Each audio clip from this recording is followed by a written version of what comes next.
नमस्कार दोस्तों, YouTube channel पर आप सभी का बहुत बहुत स्वागत है। आज हम लोग पढ़ेंगे एसिड, बेस एंड सॉल्ट। यह कक्षा 10 का चैप्टर है। What is the acid? Test in lab of acid. Acid क्या होता है? एसिड का टेस्ट हम लैब में कैसे करेंगे? चलिए शुरू करते हैं। यानी कि जैसे आपको मान लो लैब में एक बीकर मिला और बीकर में रखा है।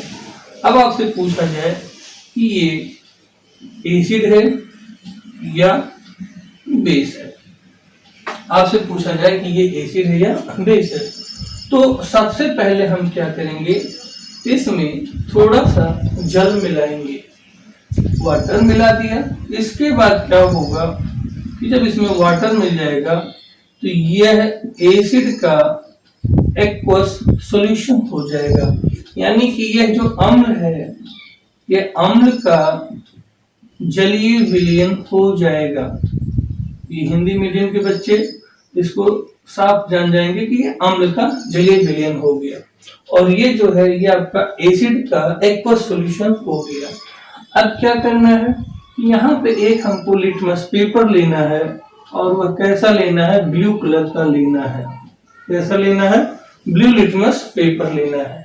तो जब इसको हम इस पेपर पर डालेंगे तो फिर यह आपका क्या हो जाएगा, रेड लिटमस हो जाएगा। यानी कि अगर ब्लू से वो रेड हो गया तो यहाँ पे पहचान हो जाएगी कि ये कंपाउंड एसिड है। ये 100% आपका यहाँ पे क्या होगा, कंफर्म हो जाएगा। तो ये तो एक हो गया प्रैक्टिकल कि स्वाद में कैसा होता है, खट्टा होता है। लेकिन अगर हमें लैब में टेस्ट करना हो तो लैब में हम एसिड को टेस्ट करने के लिए सबसे पहले उसमें थोड़ा सा वाटर मिलाएंगे, फिर उसका एसिड का सॉल्यूशन हो जाएगा तैयार। फिर उसको हम लिटमस पेपर पर जो है थोड़ा सा डालेंगे तो जो ब्लू पेपर होगा वो रेड में कन्वर्ट हो जाएगा। तो इस प्रकार से एक टेस्ट ऑफ एसिड आपका कंप्लीट हो गया। इसके बाद आप लोग इसका स्क्रीनशॉट ले लीजिए, फिर हम डेफिनेशन बता दें। चलिए, डेफिनेशन में कई वैज्ञानिकों ने समय समय पर डेफिनेशन दिया है। तो एक आपके हैं आर्हीनियस, एक आपके हैं आर्हीनियस कॉन्सेप्ट, यानी कि आर्हीनियस की अवधारणा। क्लियर हो गया? और इसको इंग्लिश में बोलेंगे कॉन्सेप्ट ऑफ आर्हीनियस। तो इन्होंने क्या बताया कि एक सब्सटेंस लिया, क्या लिया, सब्सटेंस, और उस सब्सटेंस को इन्होंने क्या किया, जल में घोल दिया, जल में घोल दिया। तो ये सब्सटेंस क्या किए, H+ दिए, और जब H+ दिए तब उन्होंने उस कंपाउंड को क्या बोला, एसिड। यानी परिभाषा की अगर बात की जाए तो आप लोग इसको लिख भी सकते हैं, हम बता दे रहे हैं, वे पदार्थ जो जल में घुलकर हाइड्रोजन आयन देते हैं। वे पदार्थ जो जल में घुलकर हाइड्रोजन देते हैं वे एसिड कहलाते हैं। और एसिड में एग्जाम्पल अगर देखा जाए तो इसमें HCl और यानी हाइड्रोक्लोरिक एसिड और CH3COOH एसिटिक एसिड और H2SO4 सल्फ्यूरिक एसिड। क्लियर हो गया? तो ये सब हमारे एसिड हो गया। अच्छा, कैसे पता चलेगा कि ये हाइड्रोजन प्लस आयन दे दिए? अभी हमने आपको पहले प्रैक्टिकल बताया था कि एसिड अगर जो पदार्थ अननोन पदार्थ मिल रहा है उसमें हम थोड़ा सा वाटर मिला देंगे, वो एक्वस हो जाएगा। उसके बाद उसको हम जब नीले लिटमस पेपर पर थोड़ा सा डालेंगे तो वो नीले लिटमस पेपर को लाल कर देता है। तो जो नीले को लाल करेगा तो ये हाइड्रोजन ही करता है, इसलिए हम पहचान जाते हैं कि वह एसिड है। जब एसिड को वाटर में डालेंगे तो H+ देगा, वो एसिड कहलाएगा। लेकिन अभी एसिड श्योर नहीं हुआ है, उस कंपाउंड को जब वाटर में डालेंगे, जब ये सॉल्यूशन आपका तैयार होगा, इसी से ही हम लिटमस, नीले लिटमस को चेक करेंगे। जब लाल हो जाएगा तब पता चल जाएगा कि हाइड्रोजन आयन आया है, और हाइड्रोजन आयन आया है तो वो सब्सटेंस हमारा एसिड हो जाएगा। तो ये सब 2-3 एग्जाम्पल हैं, HCl है, एसिटिक एसिड है, और H2SO4 है। इसको आप लोग जो है लिख लीजिए। या तो स्क्रीन शॉट ले लीजिए। ये कुछ एसिड हैं, जैसे आपका हाइड्रोक्लोरिक एसिड हो गया या नाइट्रिक एसिड हो गया, ये हम आपका लिख दे रहे हैं हाइड्रोक्लोरिक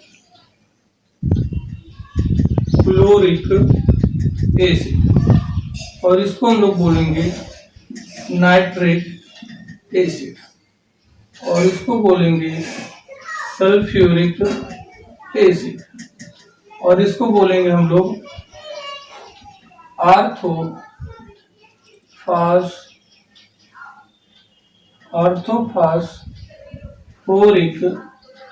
एसिड, और इसको बोलेंगे हम लोग एसिटिक एसिड, और ये जो एक और बना है इसको हम लोग बोलेंगे कार्बोनिक एसिड, और इसको बोलेंगे हाइड्रोजन साइनाइड।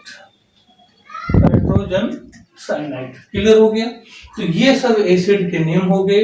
और इसमें क्या है कि इनको हम एक सीरियल से क्यों लिखे हैं, क्योंकि सबसे अगर स्ट्रॉन्ग एसिड की बात की जाए तो सबसे स्ट्रॉन्ग एसिड जो है इसमें वो है हाइड्रोक्लोरिक एसिड। इसके बाद नंबर आता है नाइट्रिक एसिड का, फिर नंबर आता है H2SO4 का, और फिर ऑर्थोफास्फोरिक अम्ल, और फिर एसिटिक एसिड, और सबसे लास्ट में हो जाएगा हाइड्रोजन साइनाइड।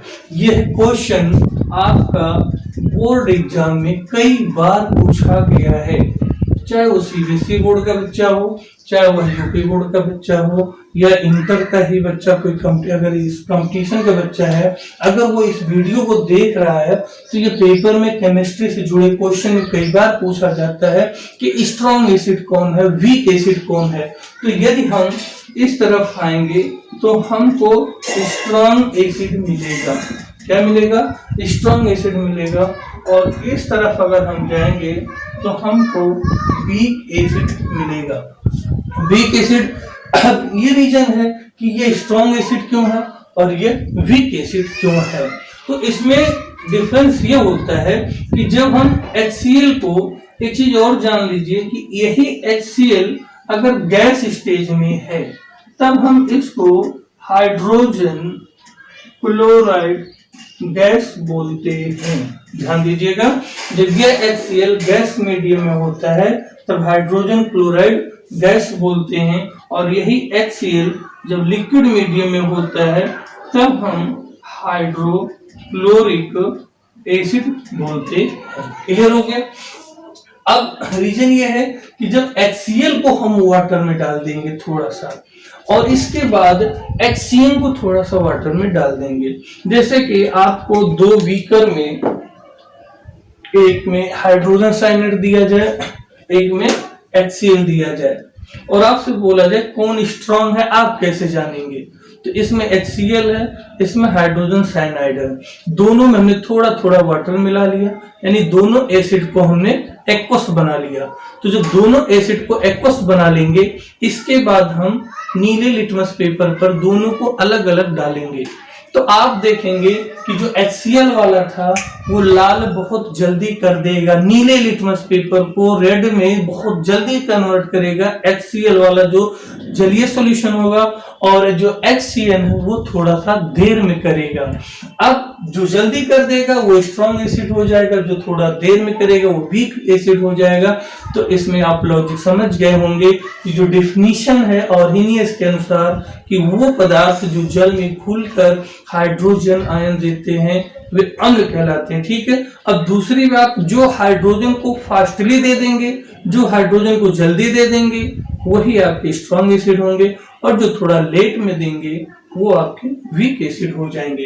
अब पेपर में कभी कभी 1 2 3 4 चारों को दे सकता है, कभी कभी 1 2 3 4 को दे सकता है। तो ये सीरीज आपको जो है मालूम होनी चाहिए कि हाइड्रोक्लोरिक एसिड सबसे स्ट्रॉन्ग है, फिर आपका नाइट्रिक एसिड है, फिर सल्फ्यूरिक एसिड है, ऑर्थोफास्फोरिक है। ये सब आपको पता होना चाहिए। इसका जवाब लोग स्क्रीनशॉट ले लीजिए। इसके बाद क्या आता है कि एक पॉइंट और है हमारे पास कि जैसे हैलोजन के एसिड, किसके acid? Halogen acid. Halogen acid में जैसे कि हैलोजन एलिमेंट आपको पता है फ्लोरीन, और क्लोरीन और ब्रोमीन और आयोडीन। यदि इनके साथ हाइड्रोजन जुड़ा हो तो ये भी एक एसिड का निर्माण कर देते हैं। आपने देखा कि HCl आपको मिला है और यहाँ HBr भी है, HI भी है। ये hydrofluoric acid, hydrochloric acid, hydrobromic acid, hydro iodic acid हो गया। अब आपसे पूछा जाए कि इन चारों में स्ट्रॉन्ग कौन है, इन चारों में कौन स्ट्रॉन्ग है और कौन वीक है, तो ये आपका वीक हो जाएगा, ये स्ट्रांग, और ये सबसे स्ट्रांग हो जाएगा। HI सबसे स्ट्रांग क्यों होगा? क्योंकि जो आयोडीन है, आपको मालूम है पीरियोडिक टेबल में कि फ्लोरीन, क्लोरीन, ब्रोमीन और आयोडीन, जब हम किसी ग्रुप में, यानी ये 17 ग्रुप का एलिमेंट है, आप सबको पता है, पीरियोडिक टेबल हमने बताया है। पीरियोडिक टेबल में फ्लोरीन, क्लोरीन, ब्रोमीन, आयोडीन, तो जब ऊपर से हम नीचे आएंगे तो जो एटम का साइज होता है वो साइज काफी बड़ा हो जाता है। तो यहाँ आयोडीन का साइज बड़ा है, आयोडीन और हाइड्रोजन के बीच का जो बॉन्ड है वो काफी बड़ा हो जाता है, और इसके बाद पोलराइज यहाँ पे ज्यादा होता है, इसलिए हाइड्रोजन यहाँ से जल्दी चला जाता है। तो हाइड्रोजन यहाँ जल्दी से निकलेगा और यहाँ इनके बीच में बड़ा बॉन्ड होता है। अच्छा, बड़े जो बॉन्ड होते हैं उनको ब्रेक करना भी आसान होता है, उसमें एनर्जी भी, यानी कि बॉन्ड एनर्जी भी कम लगती है। तो यहाँ बॉन्ड एनर्जी कम लगेगी, बॉन्ड लेंथ ज्यादा होगा, और आयोडीन का भी साइज इनकी तुलना में सबसे बड़ा है। तो यहाँ हाइड्रोजन जल्दी से निकलेगा, इसलिए ये स्ट्रांग होगा, ये थोड़ा सा वीक होगा, ये उससे भी वीक हो जाएगा, और सबसे ज्यादा वीक ये हो जाएगा। तो आप लोग अगर ध्यान देंगे तो यहाँ से एक क्वेश्चन और यहाँ से एक क्वेश्चन ये पूछा जाएगा, ये गारंटी है। तो ये हो गया एसिड का डेफिनेशन आर्हेनियस के अनुसार। ठीक है, तो आर्हेनियस क्या कहे, एक बार हम फिर से बता दें कि वे पदार्थ जो जल में घुलकर हाइड्रोजन आयन देते हैं वे पदार्थ एसिड कहलाते हैं। तो इसको आप लोग जो है कंप्लीट कर लीजिए, स्क्रीनशॉट ले लीजिए। चलिए दोस्तों, अब हम बेस की बात करते हैं। बेस में होता है क्षार। आर्हेनियस के अनुसार बात करेंगे कि जब किसी सब्सटेंस को हम लोग जल में घोल देंगे, जब किसी सब्सटेंस को जल में घोल देंगे और वो आपके OH माइनस देंगे, क्या देंगे, OH माइनस देंगे, यानी कि हाइड्रा ऑक्साइड आयन देंगे। क्या देंगे, हाइड्रा ऑक्साइड आयन देंगे। तो उस सब्सटेंस को ही हम लोग क्या बोलते हैं, बेस बोलते हैं। तो आर्हेनियस की परिभाषा एक बार आपको लिखनी है तो आप लिख लीजिए कि वे पदार्थ जिनका जलीय विलयन हाइड्रोक्साइड आयन देता है वह पदार्थ क्षार कहलाता है। या दूसरी भाषा में लिखेंगे कि वह पदार्थ जो जल में घुलकर हाइड्रोक्साइड आयन यानी OH माइनस देता है वह पदार्थ क्षार कहलाता है। तो इसमें जैसे एक आपका हो गया पोटेशियम हाइड्रोक्साइड, अगर इसको हम जल में घोल देंगे तो ये K+ और OH माइनस, फिर यहाँ पे हमको एक्वस लिखना जरूरी हो जाता है, क्योंकि ये जो पोटेशियम आयन है और हाइड्रोक्साइड आयन है ये जल में उपस्थित है, इसलिए यहाँ एक्वस लिखना या जलीय विलयन लिखना हमारे लिए जरूरी होता है। तो ये आपका हो गया पोटेशियम हाइड्रोक्साइड, और एक हो जाएगा आपका सोडियम हाइड्रोक्साइड। इसमें भी जब हम वाटर डाल देंगे तो ये सोडियम आपका जो है घुल जाएगा और हाइड्रोक्साइड आयन आपका अलग हो जाएगा, और जो सोडियम आयन है ये आपका अलग हो जाएगा। अब दोनों में से आपसे पूछा जाए कि प्रबल कौन है, तो KOH ज्यादा प्रबल होगा NaOH से, क्योंकि आपको पता है कि जो फर्स्ट ग्रुप है, फर्स्ट ग्रुप में लिथियम है, सोडियम है, यहाँ का हाइड्रोजन भी रहता है। हाइड्रोजन का यहाँ कोई मतलब नहीं है, इसलिए मैंने हाइड्रोजन नहीं लिखा, लेकिन लिख दिया hydrogen, lithium, sodium, potassium, rubidium और सीजियम और फ्रेंसियम। तो ये आपके फर्स्ट ग्रुप के एलिमेंट हैं। आपको पता है कि सोडियम का जो साइज है वो पोटेशियम से छोटा है, और पोटेशियम का साइज जो है वो बड़ा है, तो यहाँ पोटेशियम से OH को टूटने में कम एनर्जी लगेगी और सोडियम से टूटने में एनर्जी थोड़ी सी अधिक लगेगी। यानी कि अगर दोनों की तुलना की जाए तो पोटेशियम हाइड्रोक्साइड से हाइड्रोक्साइड आयन का अपघटन जल्दी होगा और सोडियम का जो है थोड़ा सा लेट होगा। इसके बाद अगर एक क्षार और आ जाए जिसको हम लोग बोलते हैं अमोनियम हाइड्रोक्साइड, अमोनियम हाइड्रोक्साइड, इसके बाद एक बोलेंगे बेरियम हाइड्रोक्साइड। तो ये आपके जो है ये 2 है, थोड़ा सा 2, ठीक है। तो ये 4 प्रकार के बेस हो गए, potassium hydroxide, sodium hydroxide, ammonium hydroxide और बेरियम हाइड्रोक्साइड। तो इन चारों में अगर प्रबल की बात की जाए तो हमारा पोटेशियम हाइड्रोक्साइड जो है वो प्रबल क्षार है। तो ये आपका क्षार हो गया आर्हेनियस के अकॉर्डिंग और अम्ल हो गया आर्हेनियस के अकॉर्डिंग। तो ये 2 है आप एसिड और बेस पढ़ लिए हैं। इसके बाद जो है हम आपको बता रहे हैं लुईस क्षार और लुईस एसिड। इसका आप लोग स्क्रीनशॉट ले लीजिए, इसका स्क्रीनशॉट ले लीजिए। इसके बाद हम आपको पढ़ा रहे हैं लुईस क्षार और लुईस अम्ल, लुईस क्षार और लुईस अम्ल। तो अब क्या है कि लुईस के अकॉर्डिंग अगर क्षार देखा जाए और अम्ल देखा जाए, ठीक है, तो लुईस के अकॉर्डिंग अम्ल क्षार में क्या डिफरेंट है कि इसमें लोन पेयर इलेक्ट्रॉन का त्याग होता है और इसमें क्या होता है लोन पेयर इलेक्ट्रॉन का ग्रहण होता है। तो लुईस ने कहा कि वह यौगिक, डेफिनेशन आप लोग लिख लेंगे, वे यौगिक जो लोन पेयर इलेक्ट्रॉन को त्याग करते हैं वे क्षार कहलाते हैं, लेकिन उनके साथ हमें लुईस जोड़ना पड़ता है क्योंकि वो लुईस की परिभाषा है। यानी वे पदार्थ जो लोन पेयर इलेक्ट्रॉन का त्याग करते हैं वे लुईस क्षार कहलाते हैं और जो पदार्थ या जो कंपाउंड जो पदार्थ या जो कंपाउंड लोन पेयर इलेक्ट्रॉन का ग्रहण करते हैं वे लुईस अम्ल कहलाते हैं। तो लोन पेयर इलेक्ट्रॉन का ग्रहण करना एसिड और लोन पेयर इलेक्ट्रॉन का त्याग करना जो है वो बेस कहलाता है।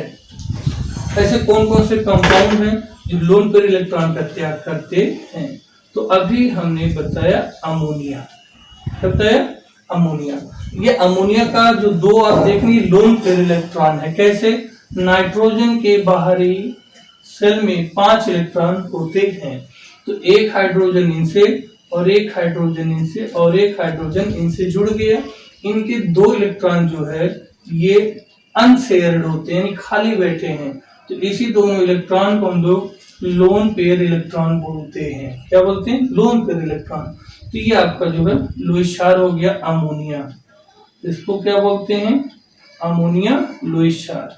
और फिर एक फार्मूला है PH3, इसको हम लोग बोलेंगे फास्फीन। क्या बोलेंगे? फास्फीन। अच्छा, लुईस अम्ल में क्या होगा? CO2 कार्बन डाइऑक्साइड लुईस अम्ल होता है। AlCl3 यानी कि एल्युमिनियम ट्राइक्लोराइड, ये भी लुईस अम्ल होता है। ये लोग लोन पेयर इलेक्ट्रॉन का ग्रहण करते हैं। और एक और लिख लीजिए आप लोग BF3 बोरान ट्राइफ्लोराइड, तो ये लोन पेयर इलेक्ट्रॉन का ग्रहण करते हैं, इसलिए इनको हम लुईस अम्ल बोलते हैं। और ये इलेक्ट्रॉन जो है लोन पेयर इलेक्ट्रॉन का त्याग करते हैं, तो इनको लुईस क्षार बोलते हैं।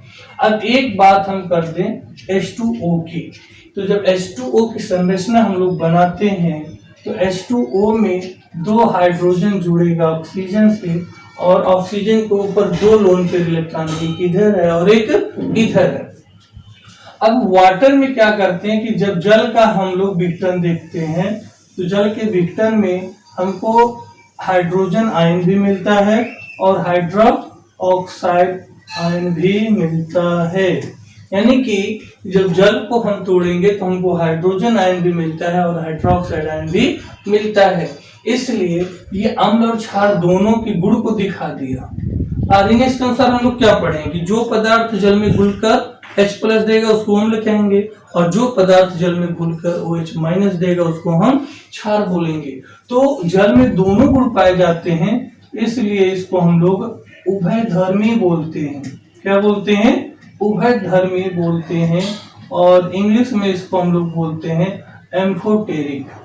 क्या बोलते हैं? एम्फोटेरिक बोलते हैं, यानी अम्ल का भी गुण है और क्षार का भी गुण है।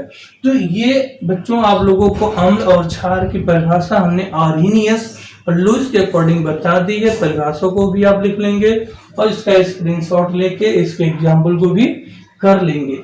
जो आपका एसिड बेस सॉल्ट का जो सेकंड वीडियो होगा यानी लेक्चर 2 होगा, उसमें हम सॉल्ट की बात करेंगे। तो सॉल्ट क्या होता है, सॉल्ट कितने प्रकार का होता है, इसकी बात करेंगे। और ये आपको वीडियो कैसा लगा? यदि वीडियो आपको अच्छा लगा है तो आप कमेंट करके हमें जरूर बताएं, क्योंकि आपके कमेंट ही हमारी एनर्जी होती है। उस कमेंट को देख के अंदर से खुशी होती है कि और अच्छे अच्छे वीडियो बनाए जाएं। तो प्लीज आप कमेंट करिए, शेयर कीजिए। और इस कोविड-19 में वीडियो संभव ही है क्योंकि क्लास चल नहीं रही है, कोचिंग संस्थान बंद है। तो आप लोगों के लिए हम अच्छे से अच्छा वीडियो हर चैप्टर का टॉपिक वाइज टॉपिक बनाते रहें, इसलिए कमेंट करिए, शेयर कीजिए।